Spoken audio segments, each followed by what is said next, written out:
وجبت اندومي. يا رب العيال ما تشوفني، يا رب لو شافوني هيعملوا نسيبه كبيره قوي. ياه. ايه ده؟ فرحه جامده اهي.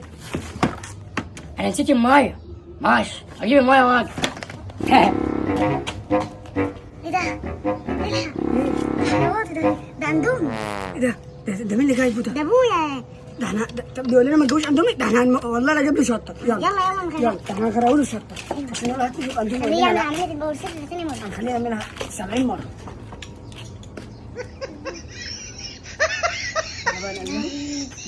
ده ابوك هياكل هيموت.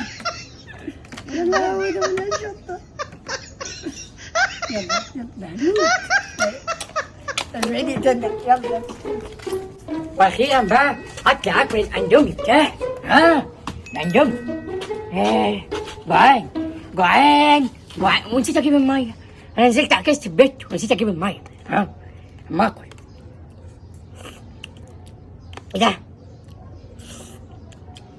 ده؟ وي شطه. ياه.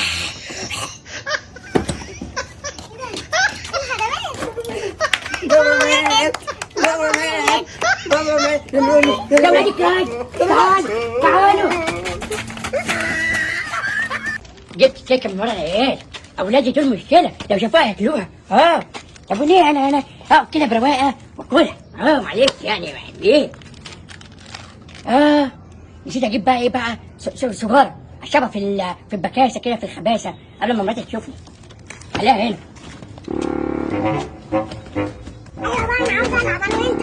ماشي نلعب بالليل في الساعه احلى في العربيه بتاعت الساعه. ايه ده؟ انت هتملي كده ليه؟ اقعد نقسمها للسن. عايز تضحك عليا؟ خد دي. خد دي. ايه ده؟ وبعدين تاكلوا الكيكه؟ ليه؟ تعال وريني. لازم انت اهو. انا ما اعرفش. اقول لك على حاجه، انا هوديك عند فلوس الاداب. تعال